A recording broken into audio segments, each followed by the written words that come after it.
Hello, viewers. Today we are going to have another interesting episode on Pharma Talks. So far, we have covered a lot of topics, and it's 12th July, Sunday. We are going to have a Pharma Talks on pharmacovigilance. So, this is a new area which we have not touched upon so far. So, in this area, we are going to have the talk show today. And so, as usual, my duo, Dr. Satish, is available with me. So he'll give a intro to all about what is pharmacovigilance, especially the students who are not having much awareness about that field. And we are also having a very interesting guest who is almost working for 4 to 5 years in that particular field. That too after the PharmD profession. That is the most important aspect because we go from BPharm and other professions also to pharmacovigilance. But we have a guest today who has gone to from PharmD to a pharmacovigilance. So that will be interesting for a eye opener also for a PharmD students so that they can also search the area where they can go for a pharmacovigilance area. So, and if anyone having doubts, they can also clarify in the comment section, or if they want to have a personal chat with the guest, they can do it on later basis. So that is the intro about the guest for the day. So it's over to Dr. Satish, and again I'll come back after a minute or something after Satish finishes about the intro on pharmacovigilance. Yes, hello, good evening, viewers.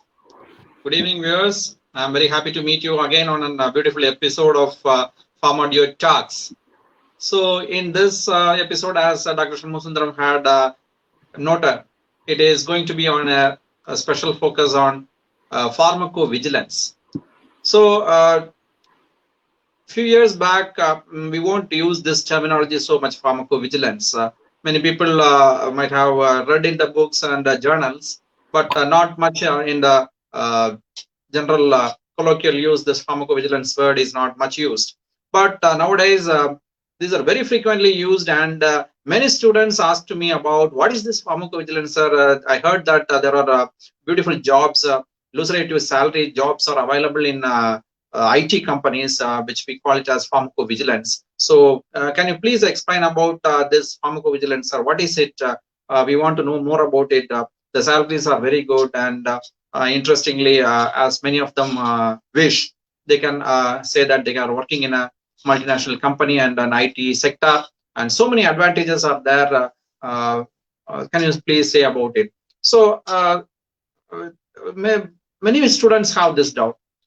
Even after completing of undergraduate also, they are asking this question. So we decided that when we are talking mutually, we said that we understood that many students have this doubt still. So we decided to have an exclusive episode on pharmacovigilance, which can help the upcoming generation to have a more clear idea about this pharmacovigilance. So what is pharmacovigilance actually means? We are marketing so many drugs in the society. In the market, we are having so many drugs. After reaching the market, the drug is used by the population, by the patients, and many drugs, you can say that many drugs or most of the drugs have some adverse drug reactions. If you see any this books and see the adverse drug reactions, there will be no drug that don't have an adverse drug reaction. That's the way we can present it. Most of the drugs have very strong adverse drug reactions, even at the therapeutic dose. So the safety of the patient is under question if such adverse drug reactions are prevailing. So to improve the safety of the patients, to have a comfortable treatment and a safe treatment for a patient, the physician also requires this pharmacovigilance. The reporting of adverse drug reactions to regulatory authorities or some agencies who collect the data and put it on their database and transfer it to the or disseminate to the all the physicians and stakeholders is a process, and this process is called as pharmacovigilance. So this definition may be very simple to hear. You just compiling the details of adverse drug reaction. But it is a very complex process. Getting the details from a patient about an adverse drug reaction is not so easy. And simply we cannot put it in a simple thing that it is an adverse drug reaction. The pharmacist should prove, or he should confirm himself that it is an adverse drug reaction. So a lot of complex protocols are to be followed before reporting an adverse drug reaction. So what are these things? What are the protocols behind this pharmacovigilance? So we have to know in detail. I think that simply if I go on explaining, it will not be very interesting for you.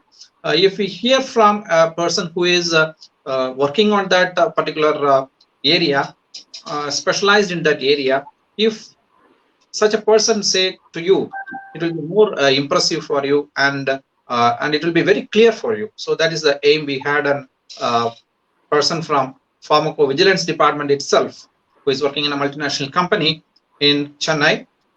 She is with us today, and Dr. Shanmusundaram had already given an outline about her, and we'll know more about this pharmacovigilance from her. Thank you, sir. Over to Shanmusundaram, sir. So to add on to some points, and ever any pharmacy student has thought that we can work in an IT company actually, because many students would not be having that awareness. Okay, they would have thought that we are suitable only for a pharma industry or any pharma related industry, maybe a small scale industry or a big scale industry. But there are openings for pharmacy graduates for B.Pharm, M.Pharm and PharmD disciplines in IT companies, not only in all type of TCS, all type of MNCs in ITs. They have a different medical wing, because they have medical insurance wing, they have medical writing wing, and a lot of wings, medical coding and other things are there. So you can also land up in an IT field. And similarly, one of our guests for the today's episode is from an IT MNC company, not a pharma MNC company, from an IT MNC company. And to add on to one more, which we had 6 months or 8 months back, when Dr. Satish and myself was talking to one of the friend of actually he was a relative working with relative of Dr. Satish, who was working in an IT company. They have actually given an idea that if any student with the Python knowledge, so they can have a very good scope in pharmacy background with the Python computer programming knowledge. They have a very good potential and very good scope. The direct salary itself starting from 60K to 90K based on the Python knowledge, along with the pharmacy knowledge. They have a different scope over there.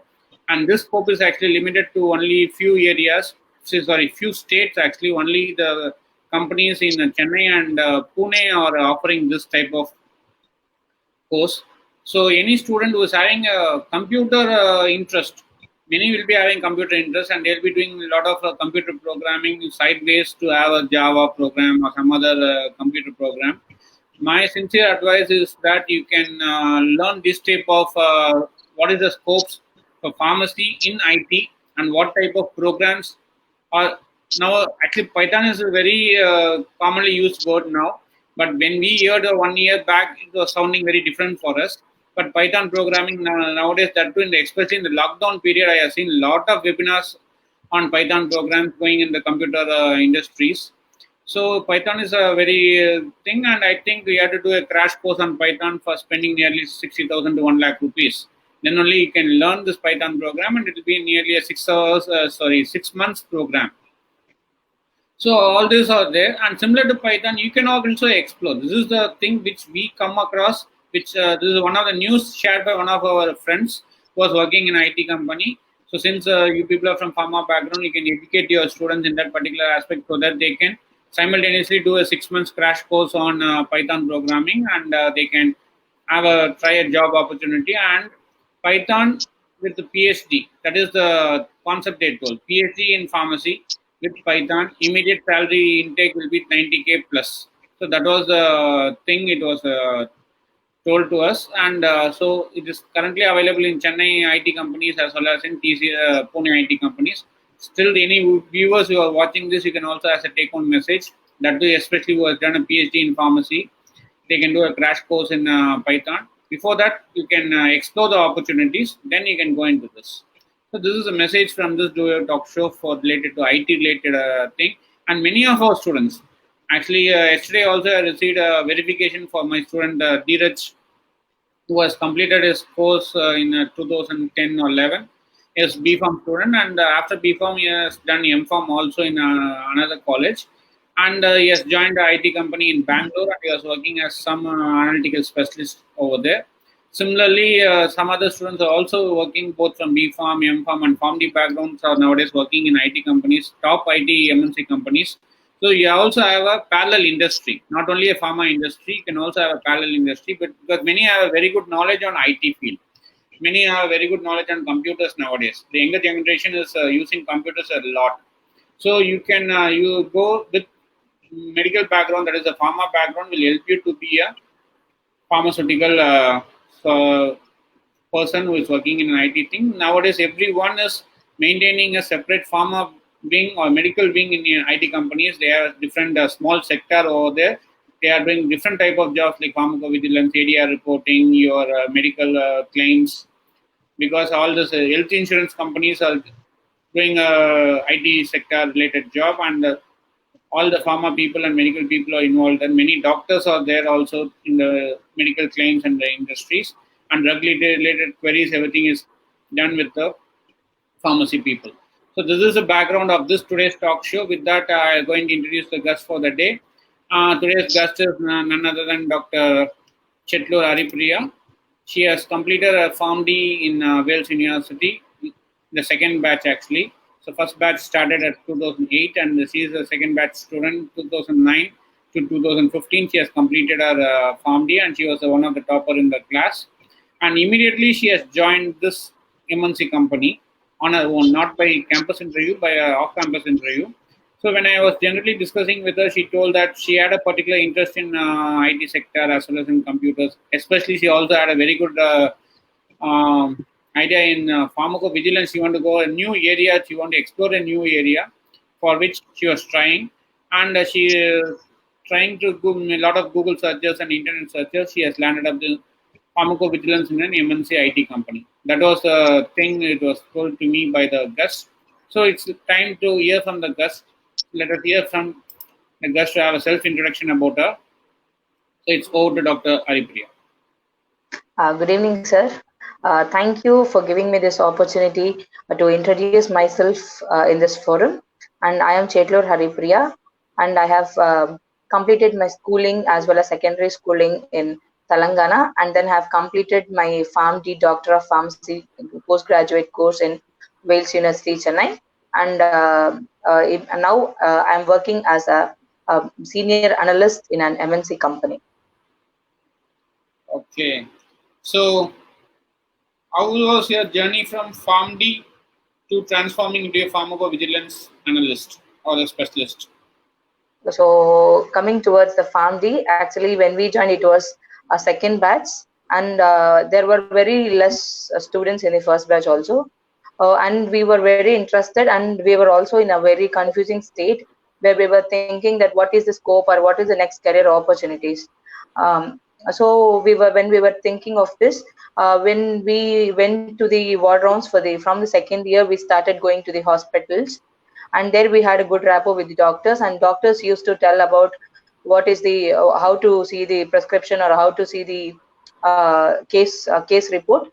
So in that way they used to guide us, but they never used to tell us about the adverse reactions.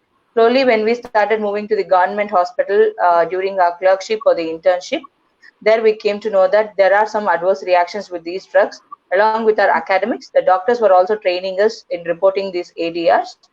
And during our 5th years and 6th years, we started reporting the ADRs and working in the patient counseling, as well as a hospital pharmacist in the ESI hospital, as well as giving a drug information queries for the physicians as well as healthcare professionals and other patients also. And apart from this, in the hospital exposure, apart from this, in academics, we also had pharmacology, pharmacotherapeutics, then clinical trials, as well as the pharmacovigilance topics, which has also helped us when I moved into a new profession of this pharmacovigilance. Initially, when we go through the web pages by searching for this pharmacovigilance, we found it more difficult, and the concepts which we have seen in the web pages was found to be so difficult. But after going into the company and when they were training us, we found everything seems to be related to the topics which we have studied. And that time we found it is also accessible, but the way of thinking as well as the understanding is different from what we do without an exposure or training. That's good. So how was your interview preparation? Because you got into a company and by searching in internet by different sources, and you thought of Yes. going into a pharmacovigilance program. That time it was very new concept also for the PharmD students. So because after going to the company, you may be knowing what is the procedures, but before going to an interview for a pharmacovigilance, because going to interview for other areas are quite well known to everybody. But how did you prepare without anybody's guidance and other things? How you are able to prepare for the thing? Whether exactly your preparation matched the interview panel, or it was totally different from, or it was 50-50 of both. Actually, when we went for the interview, so we have no idea on the pharmacovigilance. So all the web pages we have searched, and we have gone through all the ADR concepts and ADR related terms, as well as the FDA approval, FDA withdrawal, and we have used to see all the drugs, what have been approved, what have been withdrawn, for what reason it has been withdrawn, and when it has been approved. And as it is drug related, we have gone through the pharmacology as well as pharmacotherapeutics. And but fortunately, I was perfect in pharmacology and pharmacotherapeutics, but I was not that good in toxicology. But for my safe side, and I am lucky to have only the interview on the pharmacology as well as pharmacotherapeutics, along with some of the ADR concepts, as well as the types of ADRs which they have asked me, as well as the approval and withdrawal of the drugs. So these has made me easier to complete my interview and reach my success. So actually, how was the interview? What type of questions? It is a round based or a single day interview or different phases of interview. What was the thing? Actually, it was a single day of interview. So morning we went to the interview by around 10 or 11, and as soon as we go, we had a written, and after the written test, had we had a next level of HR interview. Like HR will communicate stating that there will be some rotational basis, why you have you come from where you have come from. So the HR round will happen, and after this is a technical round where all the informations or all the knowledge of the pharmacology or pharmacotherapeutics will be conducted. And this everything has been completed by evening or night. It has been finished, and on the same day they have confirmed that I have been selected. It was fully oral interview or any written test or group discussion? Oral interview. Actually, there was no group discussion. It was totally oral interview, and only the written test was there to check for the narrative writing. Okay. So with this background, you started a career in pharmacovigilance. So after entering the company, what type of training they were giving you? The training, everything was related to everything comes under the normal pharmacovigilance, like how we have to assess a case, or how we have to look into it, and what are the main things that are required for reporting of this ADRs. As such, when we receive the ADRs, we'll not report all the ADRs. So what are the conditions, or what are the criteria you look into to make this report get submitted, and what are the within what time period this has to be submitted, and what is the importance of this pharmacovigilance, and for what reason we are working on. And these all have been trained during our training process. Okay, that's a good thing. And along with you, whether only PharmD people are working or any B.Pharm or M.Pharm are working in your company? We have B.Pharm, PharmD, M.Pharm, physiotherapy, MSc chemistry, BSc biochemistry, so BDS, Okay. and nurse. So all of you do the same task, or you do, for example, if a B.Pharm candidate do a different category and a PharmD do a student do a different category? So as per the requirement, how they have selected, that is for the opportunity, they will be giving, there is no differentiation of B Farm will be given this, PharmD is given this, or nurse is given this. Anyone who have opted or attended the interview for that one, I mean for that opportunity, they will be selected, and they are also equally trained or equally given importance. Okay. So, what was the entry designation of you into the company? It was a drug safety associate. After that? After that, now I am in a senior analyst post. So, drug safety After 5 years of it takes 5 years to get promoted to this level, right? Yes, I had 2 promotions, after which I have come to this level. Okay, that's a good thing. So, you work on shift basis also? Yes, sir. Okay. So, further discussions will be done with you by Dr. Satish. So, I invite Dr. Satish to have further discussion on your company and work structure, work culture, because so far you are told how is the interview phase, how do you prepare for the interview and how you get into this MNC company, then how they trained you and how your colleagues are working with you and other things. So, it is the basics of getting into an MNC company. Now it's time to discuss further about your work culture, how these areas are reported, and what is exactly your nature of job. So what you are going to do in your 8 hours of job, and whether you are able to do only with computers or any work at home job is also possible. All these things will be having a discussion with Dr. Satish. So it will be eye opener for the viewers to know about in depth about the work culture in pharmacovigilance. Over to Dr. Satish. Yeah, Haripriya, welcome back again. See, this pharmacovigilance, although it's not much talked in past 2 decades, before 2 decades, in 1986 itself, there were about 12 regional centers set up in various parts of our country to report this adverse drug reactions. So, what is your basic opinion about this adverse drug reaction? How you think? What is your view as a pharmacovigilance expert? How you are considering this adverse drug reaction? How far it is important, and how far the information related to the adverse drug reactions are important for the safety of the patients? So initially, we were when the drug is being marketed, there was no proper safety or efficacy data which has been documented.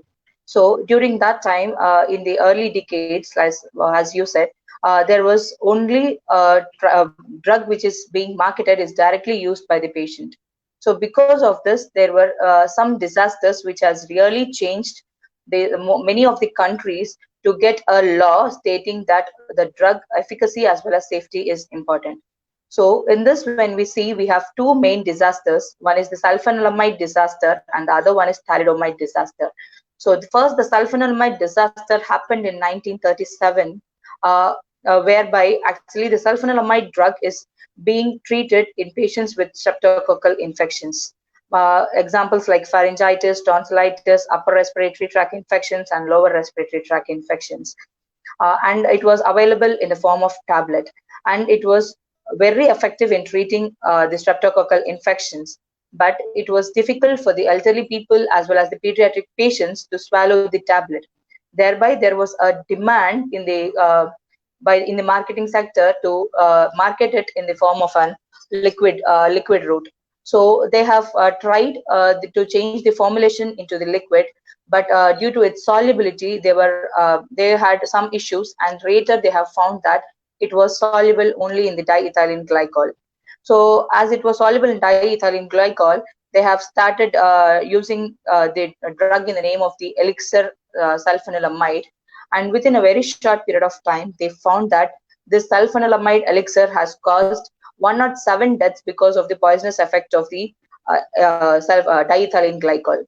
So for this reason, the US FDA, that time the US was mostly generating the drugs or developing the drugs, and by the FDA approval, it used to come into the market. So that time the FDA has asked not only to conduct it is mandatory to conduct the retrospective trial on for the safety of the drug before it is being into the market. But that time also the efficacy of the drug is not considered. It was totally concerned on the safety basis. So after this thalidomide, this thalidomide has come into the market in 1954 by a German pharmaceutical company. So this thalidomide was initially used in treating the respiratory infections, and this was also effective in combination with the quinine, aspirin, as well as vitamin C. And the same researchers have also found in 1956 that this drug is also effective as an antiemetic and also as a morning sickness in patients with the pregnant women. So in 1957, there was a high demand for this drug as many patients during the pregnancy have this symptom, like morning symptom, as very common symptom. So there was much demand in this drug, and they were using this drug, and priorly this drug was available as an OTC. Then later, one of the German physician has stated that this drug has caused a peripheral neuritis over a long period of time. So because of this reason, they have ceased the dispensing of this thalidomide as an OTC, but still it has been prescribed as a medication by the physicians in the pregnant women. So what happened in 1961? They have found out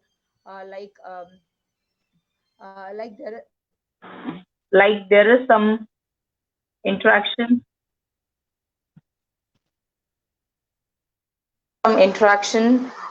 with this drug, which is linking towards the which can be linked.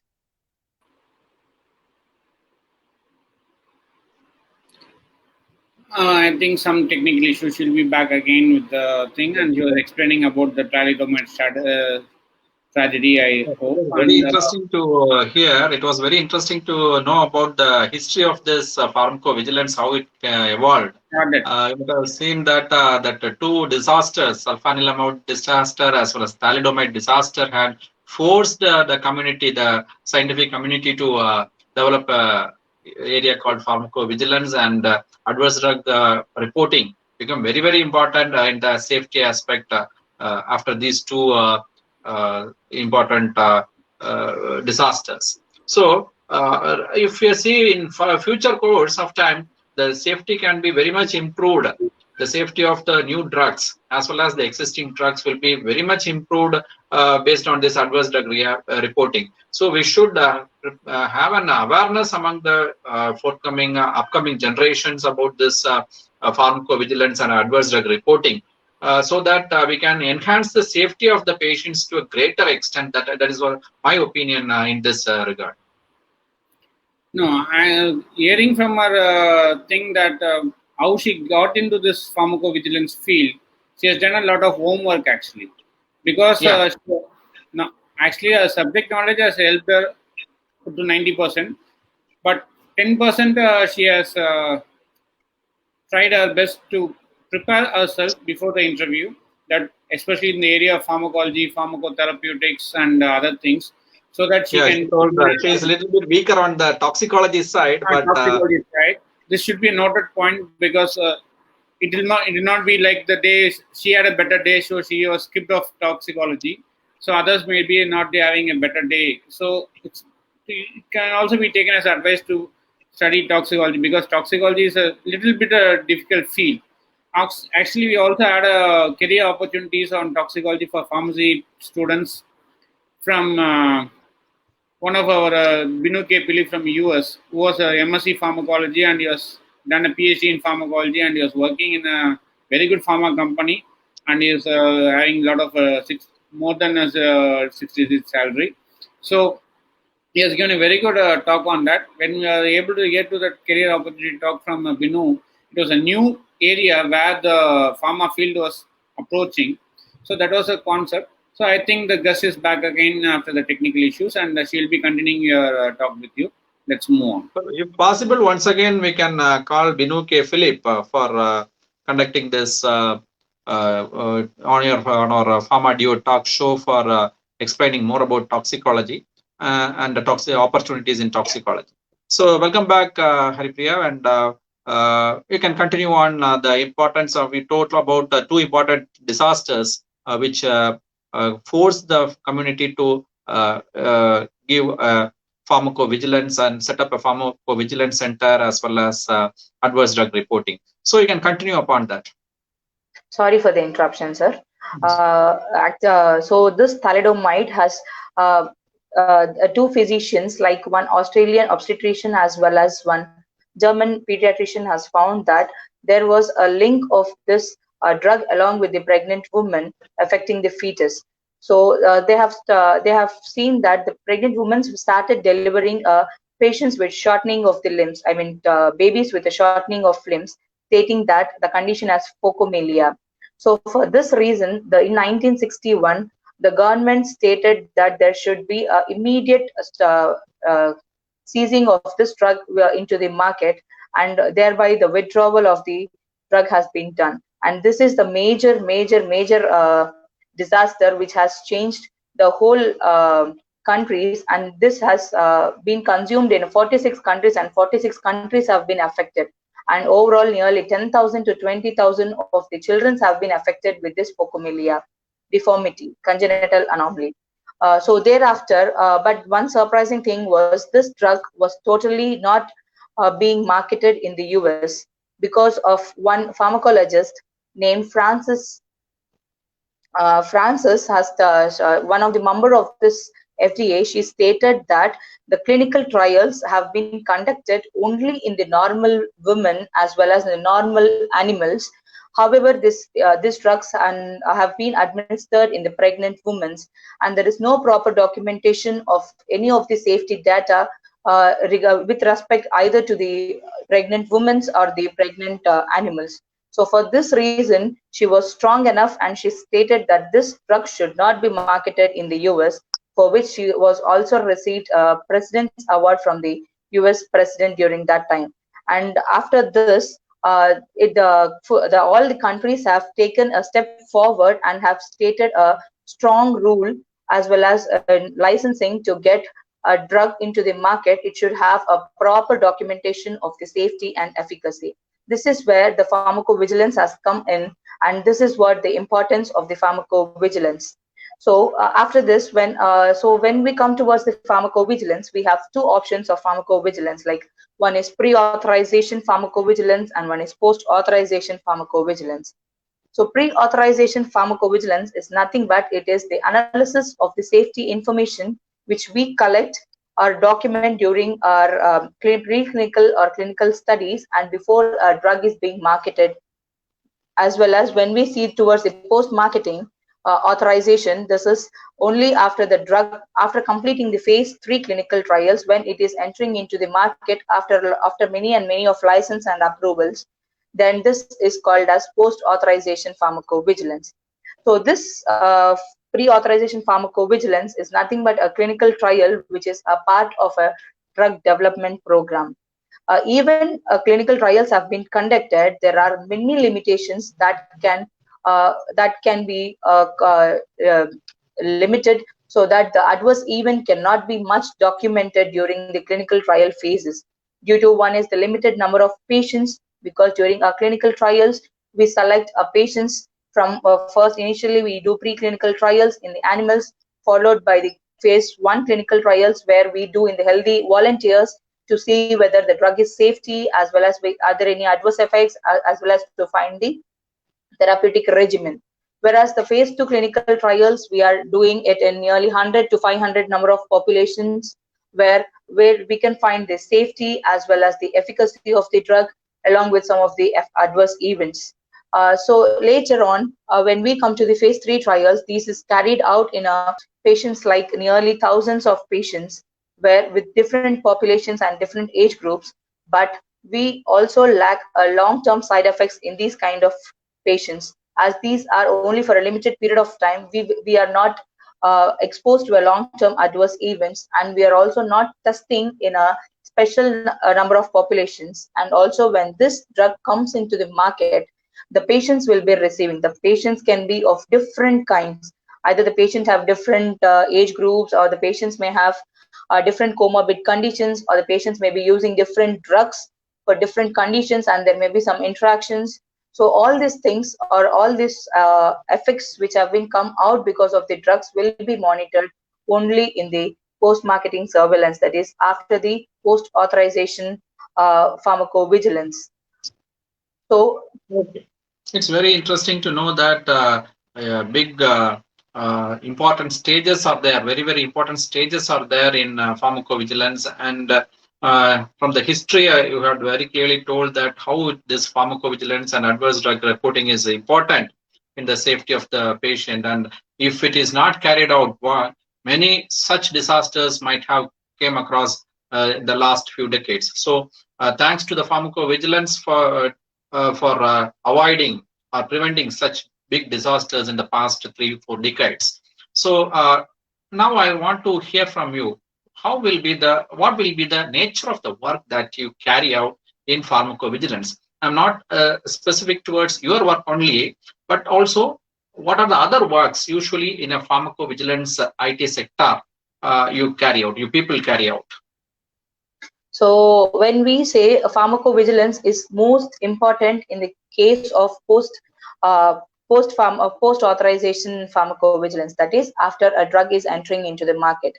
So once the drug is being entered into the market, the market authorization holder is mandatory to submit the ADR information to the regulatory authorities or to the government of India. When considering the Indian population or Indian country, we have to submit it to India for the first 4 years, and the first 2 years you will be submitting on every 6 months, and thereafter you will be submitting as an annual basis, and later you will be submitting every 3 years once. We will be submitting the information related to the ADR. So during those submissions and during those ADRs, so now as we are talking always about ADRs and AEs, so AEs are nothing but those are adverse events, which is an untoward effect which have been observed after receiving a drug, and this is not mandatory to be a relationship with the drug. So this is called as adverse effects. When you come towards an adverse events, it is a noxious or unintended or the dangerous adverse reactions which have been observed after the introduction of the drug into the body or after taking the drug. So this adverse reactions can be sudden onset or it can be over a period of time. So when you see towards the adverse reactions or adverse effects, it can be either serious or non-serious. So when you consider it as serious is when this adverse reaction has led to fatal or led to death or life-threatening or hospitalization or disability or incapability or any other medically significant, that is, it is also considered to be serious. But as such, now it is not serious, but this, if you untreat or if you leave it as such, it can lead to any of the preceding criterias of the above serious criterias. In that scenarios, then you will state it as medically significant. So all these serious as well as non-serious ADRs, along with the non-ADR concepts like abuse, misuse, overdose, or any medication errors, should be reported to the pharmacovigilance. So when you say that it should be reported to the pharmacovigilance, we can't report for 4 to 5 patients together as a pharmacovigilance report. So for each and every reporting, there is a separate ICSR, that is individual case study report, where it states only about one patient. We will consider a case to be valid only if there is only complete information regarding a single patient. Even if there is no complete information, there should be a minimum of a requirement needed for a case to be, for a adverse reaction to be submitted to the authorities or the government of India. So it includes first the identifiable reporter. The reporter who is reporting should know and should be clear on what they are reporting, and there should be an identifiable patient like age, sex, or age group, or date of birth, or anything. Then when you come, there should be a adverse reaction. It can be either serious or non-serious. There should be an adverse reaction, and there should also be a suspect drug, that is for which drug you think there is an adverse event or adverse reaction has happened. So when you have all these 4 elements, then only we consider this as an valid individual case study report. And in the individual case study report, we also have the complete information regarding the patient's histories, as well as what the patients use, the drugs, comorbid conditions, and everything will be documented during the patient's filling of the ADR form. And initially, only the doctors used to fill the ADR forms in India, but later the CDSCO and DCGI has stated that it's not only the responsible of the doctor, and it's also responsibility of all the healthcare professionals, as well as the common man, that is from the patients or laymen or any person who have seen this ADR has been happened because of this drug, to report the ADR form. And these ADR forms are available in a government website like CDSCO, where you can see it in a local language. Like, it's not only in English. You can't think that this is, I don't know English, how to update this. So it is also available in their own language, local languages, so that it is easy for them to fill as well as to assess and report the ADRs.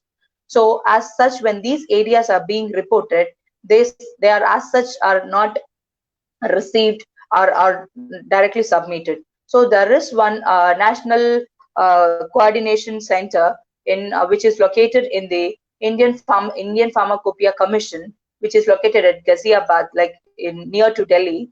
There they control all the ADR monitoring centers to report the ADRs. So once all the ADRs have been reported, they are again reviewed to check for the causality assessment.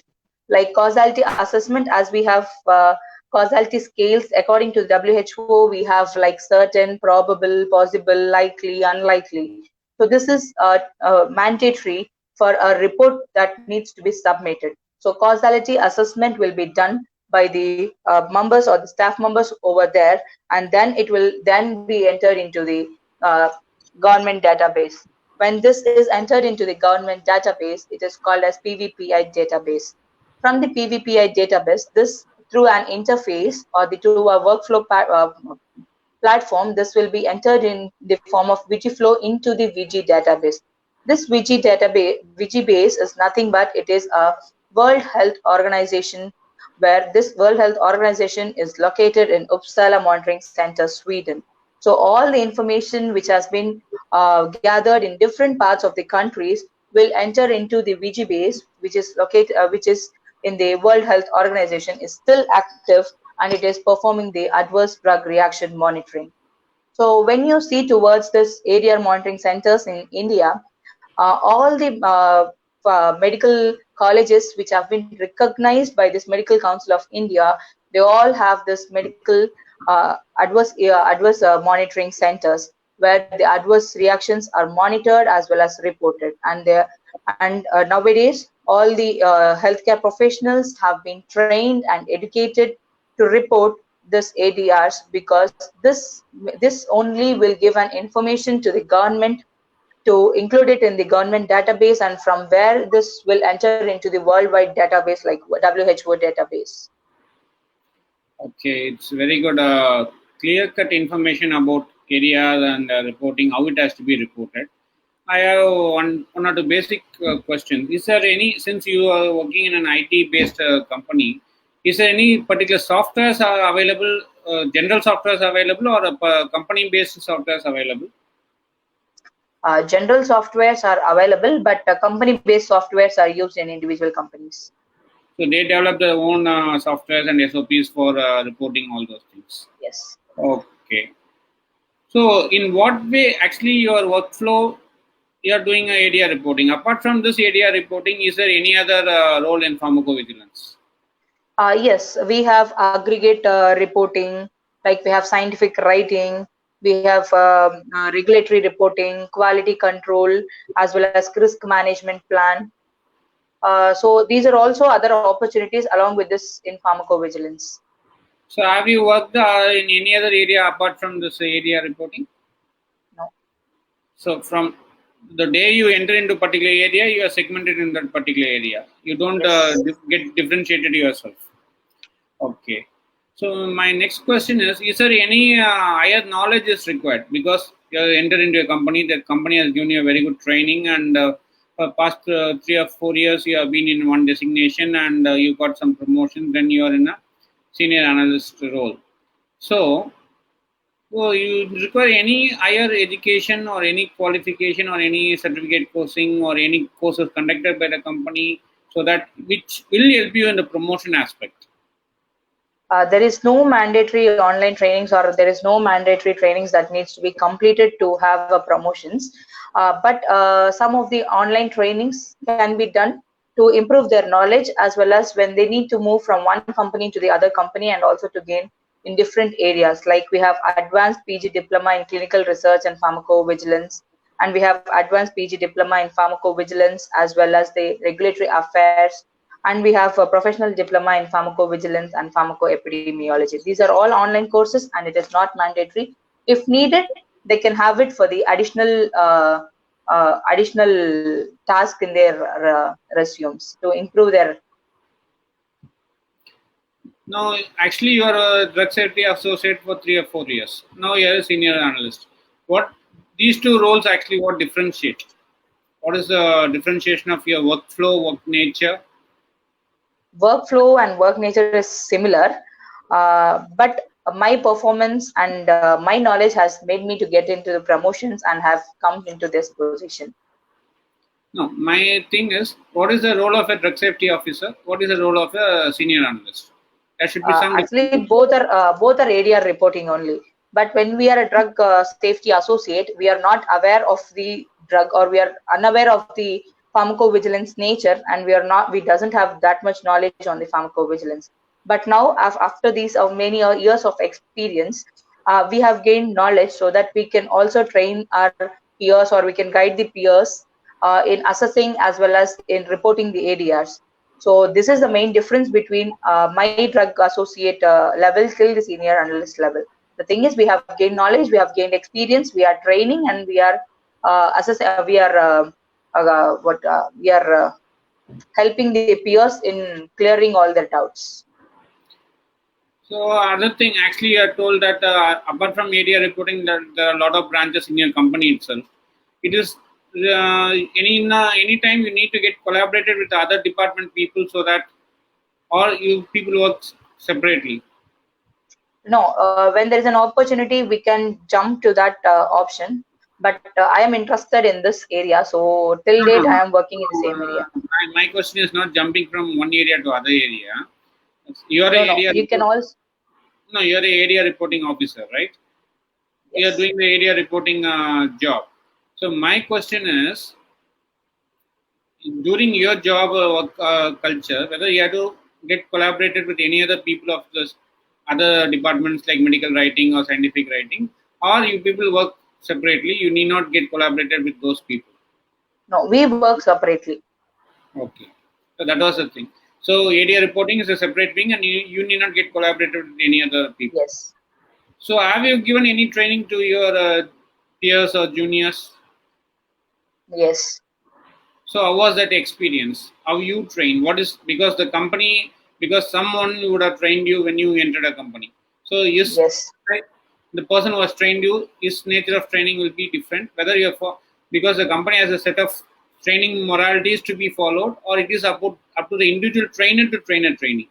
Because you train based on your originality and your techniques, or you follow the company's basics.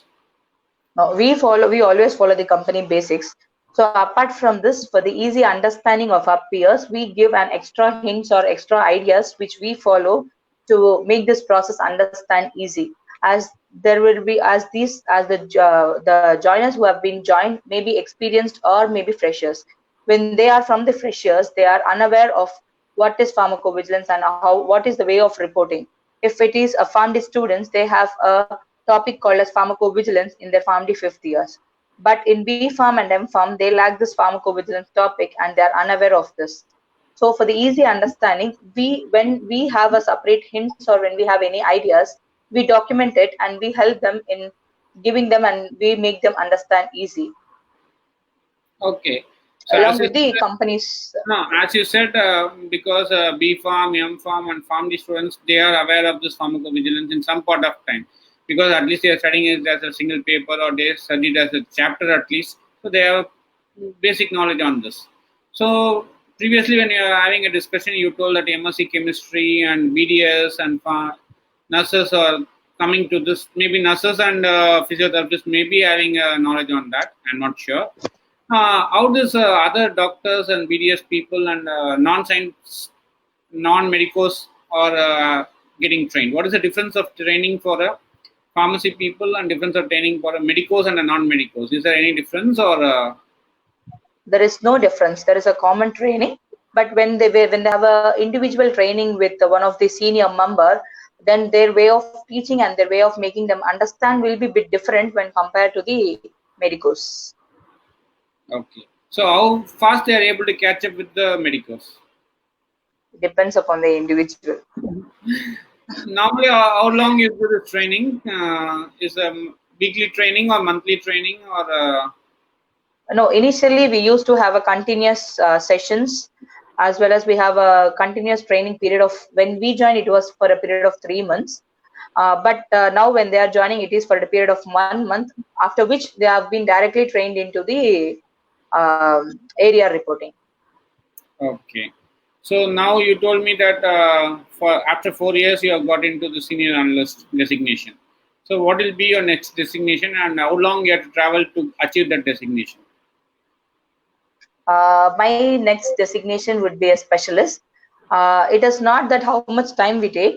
It all depends upon our performance as well as how much output we give and how much we train others, or how much knowledge we share we share towards our peers, and how we develop the people. So all these things will give a response to my improvement as well as for my promotion. Okay. So that was a good thing to hear about. Now I'll invite again Dr. Satish to have a few more interactions. So, over to Dr. So again, my question is very close to Dr. Shanmusundaram's question. If you are asked to conduct an interview, what will be your expectation with a pharmacy professional who is coming with an undergraduate course in pharmacy, maybe a B.Pharm, Pharm D, or even with a PG course in pharmacy, M.Pharm. So if a person from pharmacy profession comes and sit before you, what will be your expectation? My expectation would be minimum knowledge in pharmacology as well as pharmacotherapeutics, as well as the updates, the latest updates on the FDA approval drugs or FDA banned drugs or any other marketing drugs.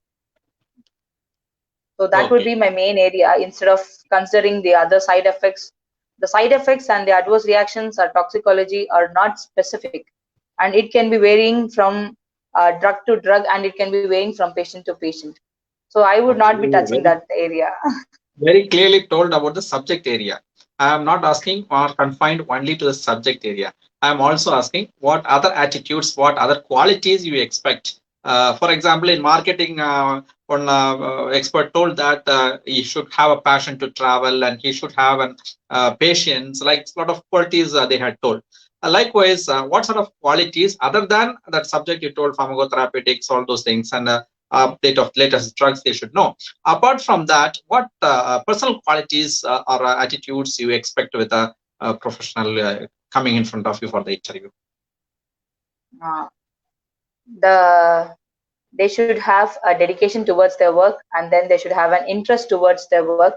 Apart from this, as it is towards the patient's safety, we are always need to work for them for the sake of the patients. So we will be working on a rotational basis or the shift basis. So they should be eligible or flexible for those basis, I mean for those rotational shifts, so that the patient safety is considered and it is reported at a specific point of time. So the main thing is shifts as well as their work and their dedication. Very good, very good. So dedication is the most important thing that anybody can expect. It's a basic quality that you should have. Very good. And in continuation to our earlier talk, I like to know in India, which type of people or from which part or which corner of the profession, healthcare profession, we are getting more number of ADR reports.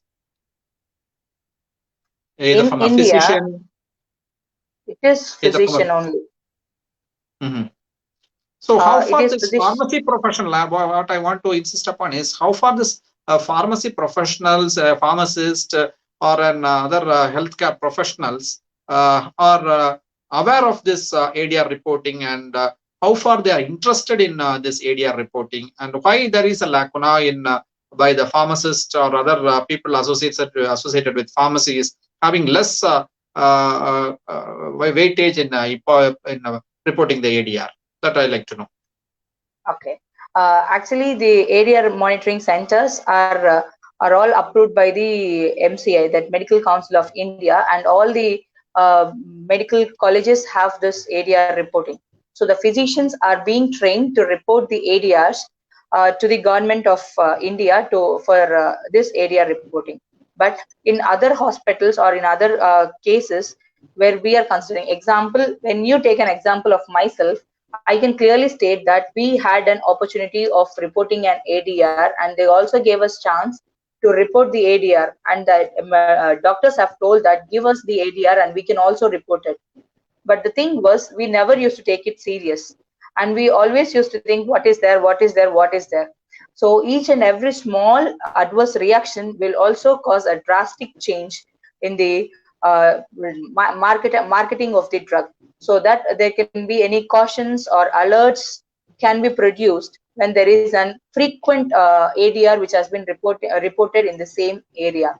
But these are missed at our end because we doesn't have that knowledge, and we doesn't have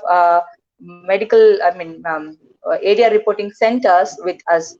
So we are not specifically trained on that, and we are not specifically being into that ADR reporting, and we doesn't consider it as a major role in this pharmacovigilance. As now pharmacovigilance is evolving, so many of the patients are being also can understand the adverse reactions and adverse effects. And to say frank, not in India but in the other countries like US and EU regions, the patients are reporting stating that this drug has caused me this adverse reaction.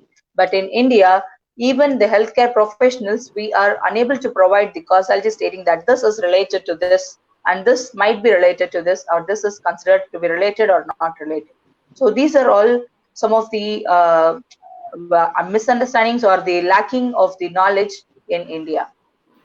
So my personal opinion is that we should not think that it's very small or it is nothing, or no need to consider it. It is negligible. Like that, we should not show any sort of negligence in reporting the ADRs. Even in the minor one, if you report, we can avoid in future any sort of disasters like Dalimet disaster, or any such disasters can be prevented if even every healthcare professional is vigilant about their cases in the reporting the cases of adverse drug reactions. Am I correct? Let's move Yes, to yes. Dr. Musamman. Yeah, actually, two interesting questions from the audience to ask to Haripriya. And it's a simple, basic question they have asked. One is from Premavati Sharmi. What she has asked is, actually, she is doing a medical writing actually, and what she has asked is, who does casualty assessment?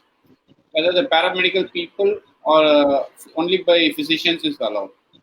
She feels it is physician, and she wants to hear from you whether it's only physician or paramedical is also allowed. Physicians' causality assessment is mostly considered, and paramedical can also judge the causality and they can report the ADR. Okay. So another question from Dr. Vivekanandan Palani. He has told that since we are talking about various subcategories of pharmacovigilance, he is asking any particular, apart from B.Pharm, M.Pharm and other things, is there any particular course directly they can get in, any undergraduate degree or anything you come across in pharmacovigilance that they would be directly coming into this type of field? As per my knowledge, no.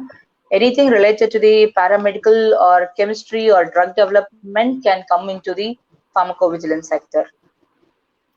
So, and continuation to the same person's question is what he has told is, for example, if you say M.Pharm pharmacology, they'll have a better knowledge on pharmacology and directly they can get into ADR of the particular company.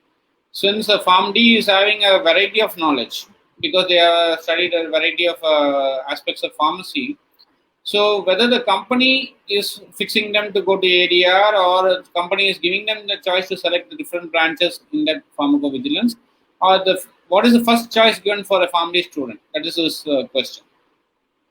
It is not first choice given for the family student. It is an overall interview process which is conducted by, if there is any vacancy, they'll consider, for example, for safety reporting.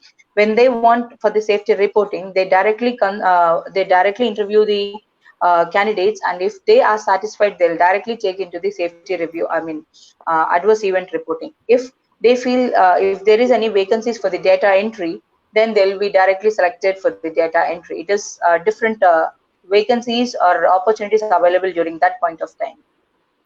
So actually, it was a wonderful experience with you, Dr. Priya, because it's exactly 1 hour now from the show has started, and comparatively given a very in-depth starting in the history of why this pharmacovigilance evolved. Because everyone knows the thalidomide tragedy, but because of that only it has evolved. That will be many may not be knowing why the pharmacovigilance has evolved, because thalidomide tragedy, being medicos or non-medicos, everyone nowadays is aware, because everyone is getting into all the internet searches and other things, and each and every drug nowadays everyone is searching, whether they may be a pharmacist or a non-pharmacist, they are searching. And if any doctor prescribes also, even if it's a very common man, he goes and first searches in the net whether the doctor has given a prescribed a correct thing, and he also asked a lot of questions to the pharmacist, what is the thing. So all this, because the public awareness is wide nowadays because of the internet searches and internet thing.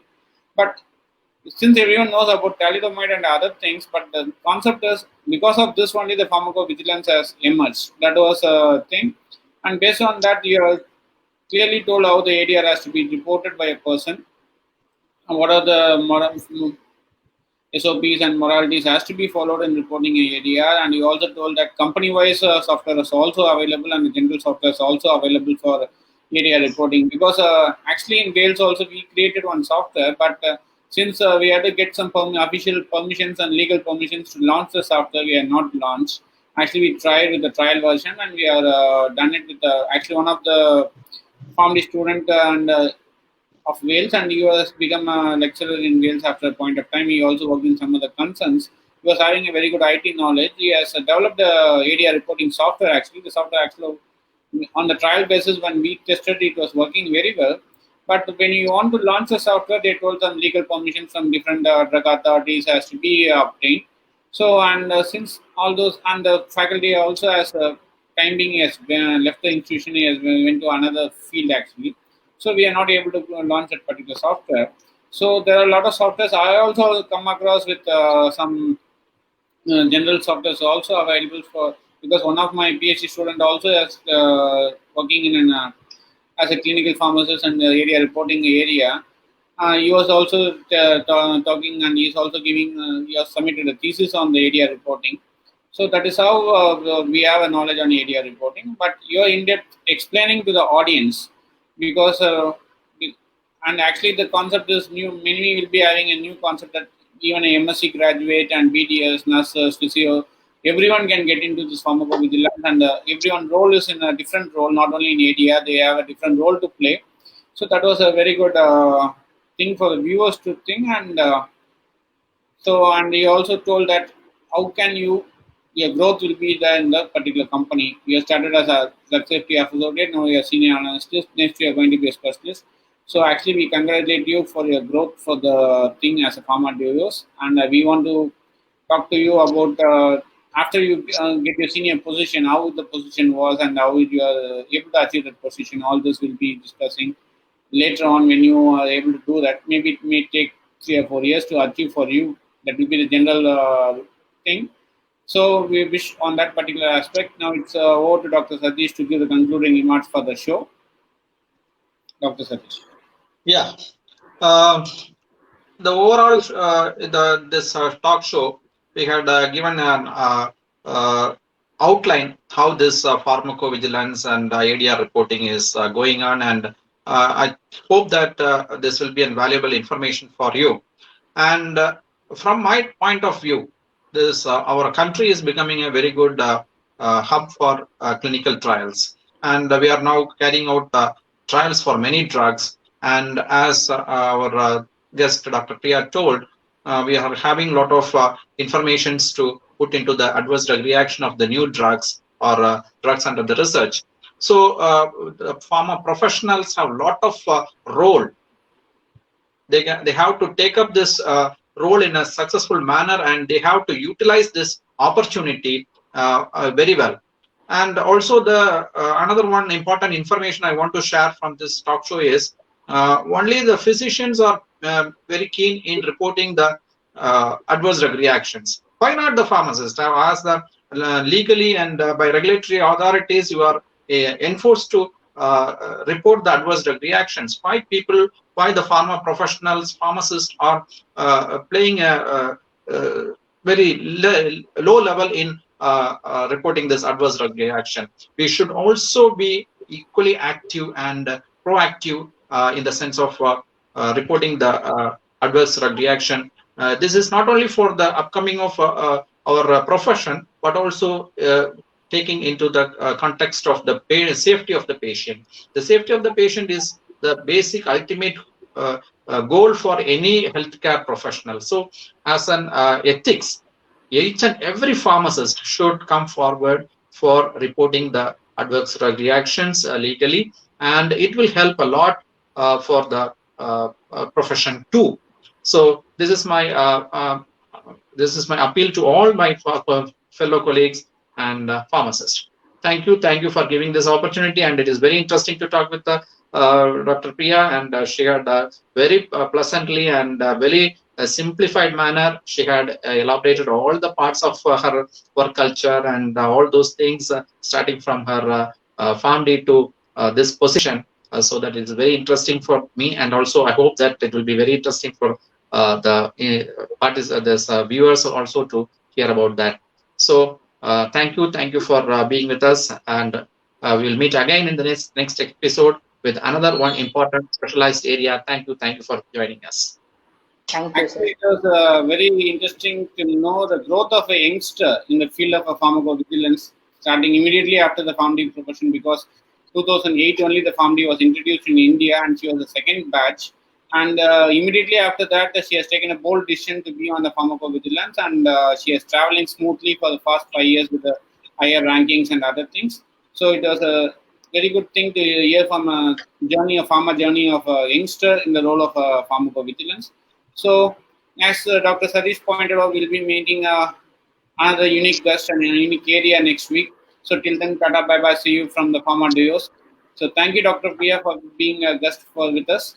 So we'll also meet again in another, and we may be also inviting you to, once the COVID is getting over, we may also invite you for college to train your peers, that is your juniors, how to get into all these different areas and different fields, and you can also give them a wide exposure to them, so that after Pharm D or B Pharm, they can select who is willing to go for directly a job rather than for the higher studies. Because nowadays the new concept is highly emerging, that is from NAC as well as NBA and other authorities, other bodies, accreditation bodies. What they say is the peer-to-peer learning is one of the methodology where the students are able to learn from the seniors, exact upcoming seniors, because instead of learning from, they learned a lot of subject from the faculty members, and from they undergo a lot of interviews and other things.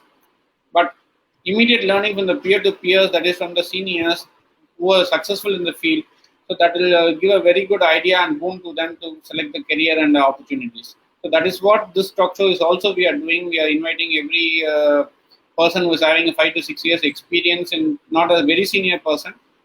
Senior persons also we invite whenever the requirement was there, because the second show we had with a very senior person, and was talking on the career opportunities on Pharm D.